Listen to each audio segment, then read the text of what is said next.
o seu confessor, ele fundou a Irmandade da Santíssima Trindade, que atendia romeiros, atendia doentes.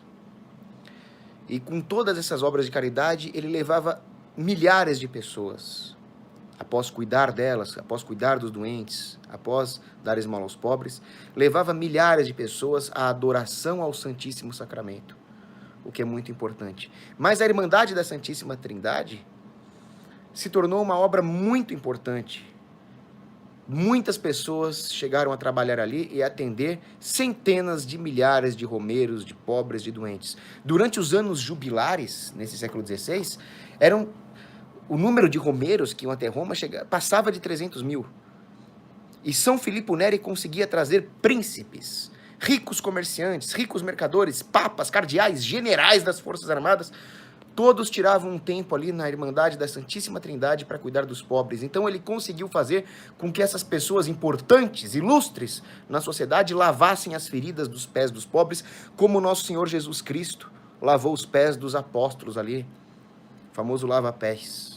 Veja, então ele conseguiu fazer todas essas pessoas, ricos e pobres, poderosos e indigentes, se assemelharem a Cristo, porque no final não importa se você é rico, pobre, poderoso, ou um ninguém.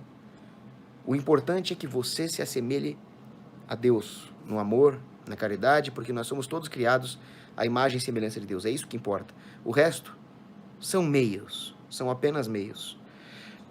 E isso é muito interessante também. Ele sempre encorajou os fiéis a viver essa vida cristã com alegria, porque ele via todos os aspectos da vida religiosa, inclusive a penitência e o sofrimento, com grande alegria, porque era um caminho para a salvação. Tanto é que ele gostava muito de misturar a música, a dança, as canções na vida de devoção, para lembrar que todo esse caminho espiritual é um caminho de alegria. Então ele encorajava, por exemplo, a cantoria, as laudas espirituais, para que nós lembrássemos de elevar a nossa mente e coração a Deus através dessa mistagogia estética que a música, que a arte nos proporciona. Ele é conhecido como santo da alegria por estar sempre de bom humor, ele era brincalhão, ele contava piadas, ele não era um sujeito tristonho, porque isso não atrai, é preciso atrair. E ele também era conhecido por dar penitências divertidas para as pessoas que confessavam com ele. Por exemplo, certa vez uma mulher foi confessar com São Filippo Neri. Obrigado pela doação, Igor Place. Sucesso, que Deus te abençoe. Certa vez uma mulher foi confessar que era muito fofoqueira, gostava de falar mal dos outros. Então, como penitência, ele falou para a mulher depenar uma galinha enquanto anda pela cidade. Vai andando e vai depenando a galinha. A mulher achou muito estranho, fez isso, voltou e falou: e agora? Agora você volta e pega todas as penas e coloca de novo na galinha. Mas isso é impossível, como é que eu vou achar as penas que estão espalhadas por aí? E ele respondeu: igual as más palavras, as calúnias, as mentiras que você lançou ao falar mal dos outros, não tem volta. Então a mulher se corrigiu desse pecado. Muito interessante. Conta-se ainda do milagre do príncipe Paulo Máximo, que era um príncipe de uma família muito rica ali na Itália renascentista, e que tinha apenas 14 anos e estava acometido por uma doença. Então vejam que nem tudo era piada, nem tudo era brincadeira, agora é uma coisa muito séria. E esse príncipe adolescente de apenas 14 anos estava morrendo. Morreu. Quando São Filippo Neri chegou ao local, ele fez algumas orações, jogou água benta e o menino abriu os olhos. E ele perguntou: você morreu bem? Ele disse: sim, eu sei que eu vou encontrar minha mãe e minha irmã no céu. Tá tudo bem, eu estou na graça de Deus. Então São Filippo Neri disse ao menino, príncipe Paulo: então vá em paz. Vejam aqui, ressalta-se a importância de bem morrer, da vida após a morte, de uma visão transcendente. Para aqueles que têm essa visão, o que aconteceu ali foi um final feliz. O menino foi para o céu. Não acabou ali. Isso é muito interessante. Ele também fundou a famosa Congregação do Oratório, que afastava os jovens das diversões malsãs através de passeios e excursões pelos lugares sagrados de Roma, as 7 igrejas, e com conversas, conferências a respeito de temas espirituais, e que, além de tudo, eram muito divertidos. Ele dizia aos jovens: podem se divertir à vontade, conquanto que não pequeis.